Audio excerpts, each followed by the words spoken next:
Your land is now my land. I've already arranged for construction. What? That land is. As I was about to speak, my mother-in-law interrupted with a shrill voice. A wife shouldn't talk back to her husband. Just say understood, and that's it. I didn't know how to respond to my mother-in-law, who looked so smug. That piece of land is already leased to a company and a new apartment complex is planned to be built there. The land's rent is expected to be deposited next month. I'm sure I told Bob about this. My mother-in-law about that land. Like I said, you just need to keep quiet. Got it? Every time I tried to speak the truth, my mother-in-law would shrilly interrupt. I finally lost my temper. Understood. I muttered curses under my breath as I looked at my satisfied in-laws and husband.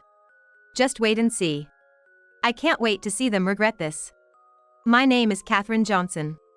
I'm a housewife who just turned 45.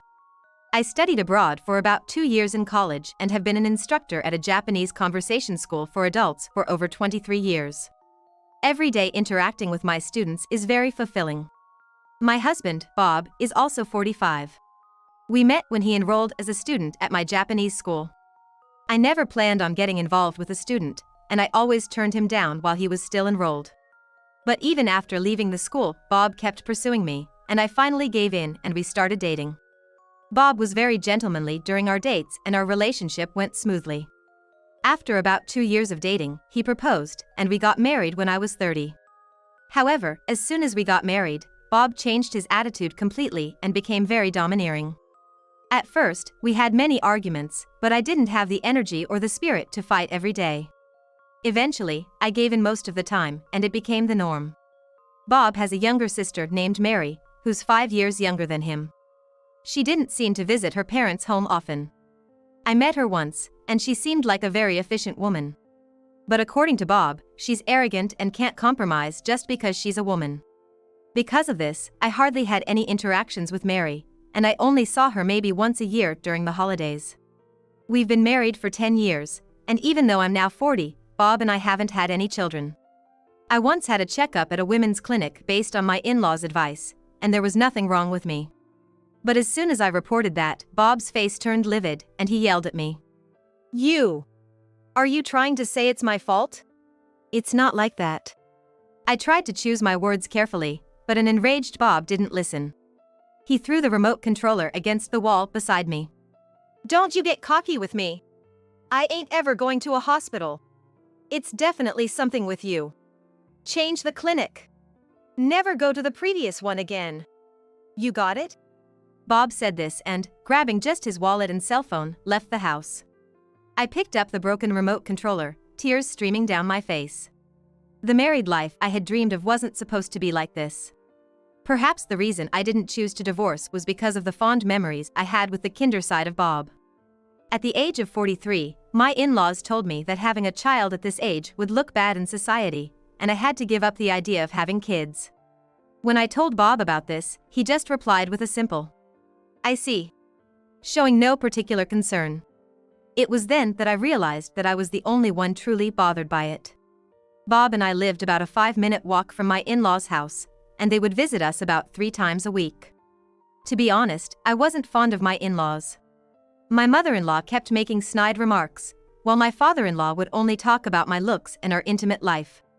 You know what they say, right? As women age, their eggs degrade or something. I'm not saying yours are degrading, Catherine. But once you're past 40, there could be complications, right? It'd be a hassle for us too, you know? It's all good, right? Even if they were degrading, Catherine's still got a fine figure. I bet Bob's still having a good time. Stop it, Dad. Nobody feels good having such crude conversations in front of them. I silently served tea, hoping that my in-laws would leave soon. You know, I had Bob when I was 20, and Mary when I was 25. I'm not saying younger is better, but younger women do tend to recover faster after childbirth, right? You sure were young, my mother-in-law. Well, not really. I mean, compared to other mothers of Bob's classmates, I might be on the younger side. I forced a smile at my mother-in-law, who was clearly pleased with just a bit of flattery. My mother-in-law always took pride in having had Bob at a young age, always wanting to show off how she was younger than others her age. And if someone didn't play along or contradicted her, she'd act as if they were in the wrong and treat them coldly. I had to constantly flatter and play along with my mother-in-law's silent assertions whenever we met. Honestly, my mother-in-law's appearance wasn't that great. She was of average height and build, with curly hair, looking like any ordinary older woman you'd come across. She looked closer to 70 than her actual age. Yet, she seemed oblivious or maybe genuinely believed she was a hidden gem. Well, it's sad that we won't get to see a cute grandchild, but it's better than having another useless mouth to feed. Yeah, if they don't have kids, they'll probably take care of us in the future. The living room filled with crude remarks was so uncomfortable, even though it was my own home. And after my in-laws had their say, they always left with a sense of satisfaction. One day, I got a call from my father. It was about my paternal grandfather passing away, and that I was set to inherit some of his estate. My father's family home was known as one of the prominent households in that area. My father, being the youngest of 6 siblings, never really inherited anything substantial and chose to live life doing what he wanted. Hence, my immediate family wasn't particularly wealthy. But since I was the only grandchild in the paternal lineage, my grandfather bequeathed a piece of land to me. The inheritance included that land and a sum of money that would cover any related expenses. Even after paying the estate taxes, the amount left was substantial enough to make me pinch myself to check if I was dreaming. However, the plot was too large to simply build a house on, and I didn't have the confidence to use it wisely. I discussed it with my father, and he suggested renting it out to a company looking to construct condos. The lease income alone would be enough to lead a comfortable life without worrying about its maintenance. Since this inheritance was unexpected, and the land didn't hold sentimental value for the family, the decision to lease it to the company was easy. I informed my husband, Bob, about this. Bob seemed deep in thought for a while, but then simply said, "Got it," and went back to reading his book. I thought the matter was settled, but it seemed Bob had other plans in mind, which unexpectedly came to light one day. It happened on a day off when, as usual, my in-laws had invited themselves over to our place. I was cleaning up in the kitchen. Bob suddenly called out to me while enjoying the tea and snacks I had prepared. "Your land is now my land. I've already arranged for construction." "What? That land is..." Before I could finish, my mother-in-law interrupted with a sharp voice. "A wife shouldn't talk back to her husband. Just say understood and that's it." I was speechless, seeing my mother-in-law's smug face. The land was already leased to a company that was planning to build condos on it. The lease money was to be deposited next month. I had already informed Bob about this. My mother-in-law about that land. "Like I said, you just need to keep quiet. Got it?" Every time I tried to speak the truth, my mother-in-law would shrilly interrupt. I finally lost my temper. Understood. Looking at my in-laws and Bob, who were smirking contentedly, I silently cursed them. "You'll see. I can't wait to see the look on your faces when you realize." I decided to act on something I had hesitated to do for a long time. I renewed my long-expired passport and reached out to a friend living abroad. When I told my friend about the situation, she was shocked but agreed to help. It was a bit challenging to carefully execute the plan before Bob found out about the land, but it felt worth it, thinking about my bright future. By the time everything was in place, Bob apparently got a call from a construction company about the land. One day, when I returned from work, Bob was standing at the entrance with a livid expression. "You deceived me." From that one phrase, I understood what Bob was talking about. Holding back the urge to break down, I responded. "What are you talking about?" It seemed my words really ticked him off. Shaking with anger, Bob glared at me. "It's about that land. The construction company called. They can't take on the project because there's another construction plan in place." "Really? I thought I told you about it." "What? It's a wife's job to follow what her husband decides, right? Stop the condo construction plan right now. You said you understood." I was too exhausted from work to deal with his selfishness. Bob grabbed me by the collar, trying to intimidate me. However, I wasn't afraid at all since I had everything prepared. "It's impossible. Because I've already leased that land to a company." "What?" "I told you, didn't I? The land is in my name, but the building on it is under the company's name." It's called a ground lease. I get paid for the land, and I don't interfere with the building. I explained it to you, but it seems you didn't get it. Bob seemed to not understand. He let go of me, looking completely dumbfounded. Looking him straight in the eyes, I continued. So, let's get a divorce. What, huh? How'd it come to this? Are you serious? Bob finally seemed to pick up on my simmering anger, and he quickly began to panic. Seeing his pitiful state, I moved to the living room. Bob, even though bigger than me, seemed so small as he cautiously followed me, keeping an eye on my every move. Catherine. Look, I'll respect your decision this time, but reconsider the divorce, okay? Despite everything, Bob still had the audacity to look down on me. I shot him a contemptuous glance. Bob seemed genuinely frightened by my gaze. Why should I need you, of all people, to respect decisions about the property I inherited?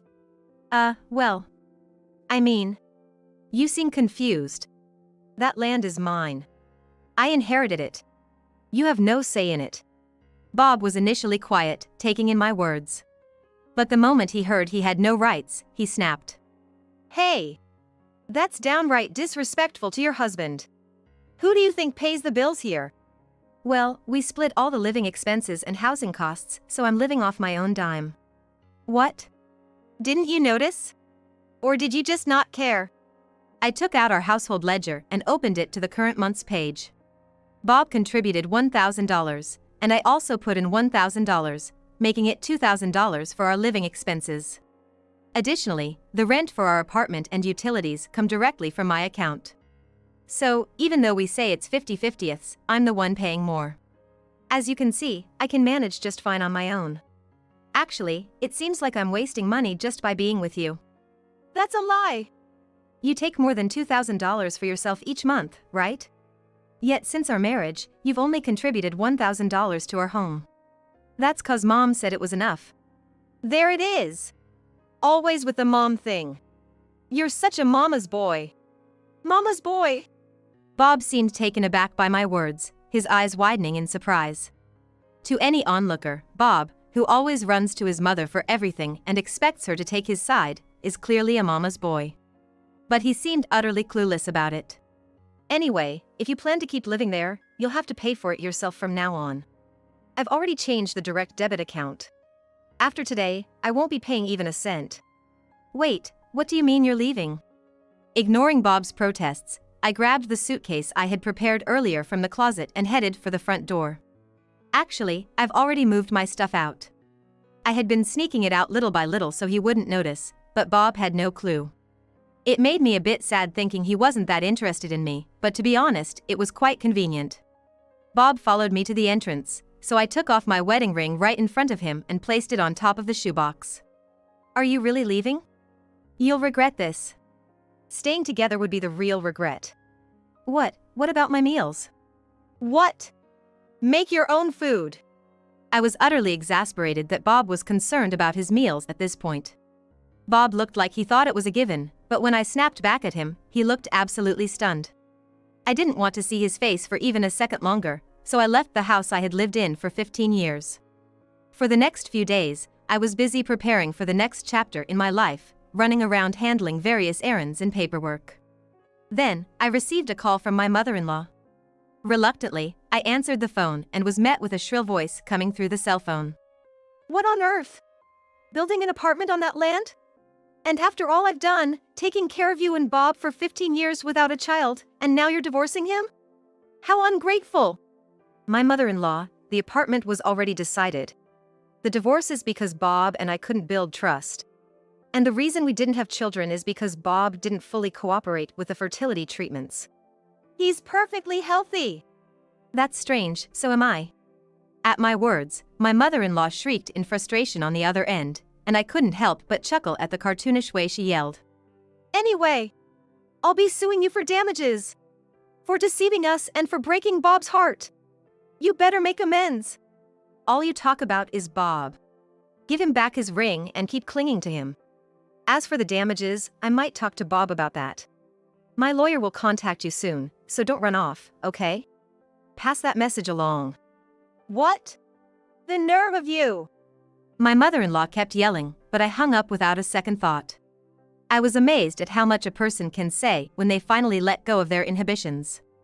It felt as though a weight that had been on my chest for years had finally lifted a bit, giving me a sense of relief. A month after leaving the house, it was finally time to discuss the divorce. My lawyer told me the basic terms were set, but Bob refused to sign the divorce papers unless he saw me. Reluctantly, I agreed to meet him at a restaurant. My in-laws insisted on meeting at their home, but I repeatedly refused and booked a private dining room at a restaurant. When I got to the rendezvous, my in-laws and Bob were there, all smiling unnaturally. I had a gut feeling they were up to something.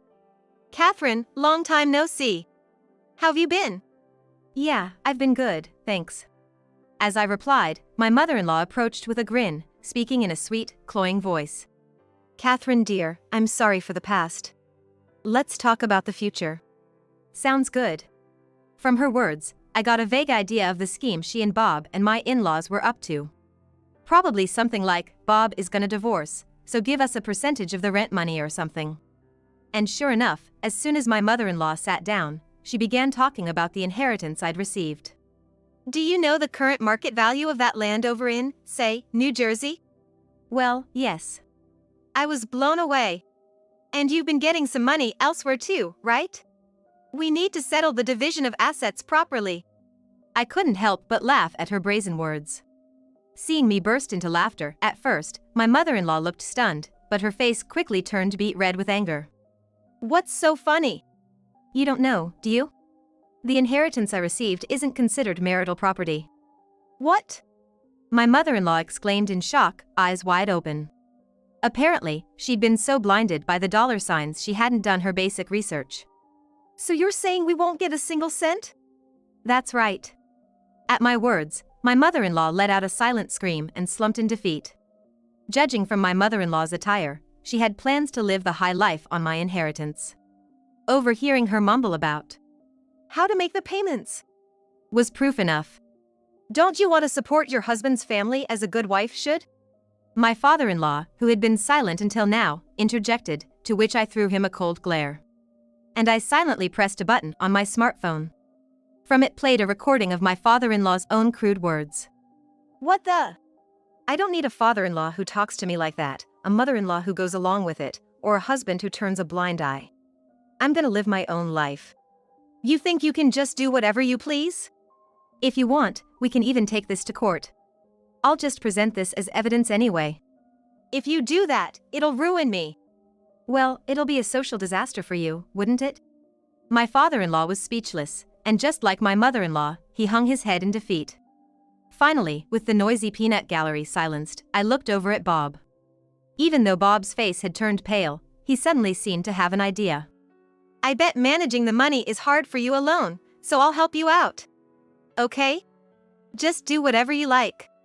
I don't understand why I need to involve you in my life even after the divorce. Plus, I have someone who'll genuinely help me decide how to use the inheritance. Come in. At my beckoning, the door opened and a woman walked in. Bob's eyes widened in shock upon seeing the woman. Mary! Long time no see. Turns out, while I was planning with a friend, I discovered that Mary knew that friend. According to what my friend told me, my in-laws always favored Bob and were incredibly hard on Mary. Bob not only accepted the situation where he was the only one benefiting, but he also often shifted the blame for his actions onto Mary, showing his cunning side. In the end, Bob went to a private high school and college, but Mary was only allowed to go to a public high school and didn't get any financial help for college.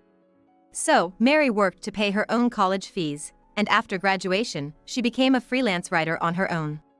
But as soon as her career started taking off, my in-laws began pestering her to send money home. This coincided with when Bob and I got married, so I was surprised when I was told she was wary of us too. Since then, Mary and I have been in touch and cleared any misunderstandings. We've become what you could call best friends. Mary and I hit it off really well. She's going to help me start an English language school abroad. Abroad? What can you possibly do overseas? Did you forget my profession? I've studied abroad for 2 years and have been speaking Japanese with native speakers at work every day. I have no issue using Japanese, and had I not married you, I would have gone overseas much earlier. What's gonna happen to me? I can't speak Japanese. Do you understand what divorce means? It means I've chosen to not live with you anymore. Oh. It seemed like Bob finally grasped the situation, his face going from pale to ghostly white.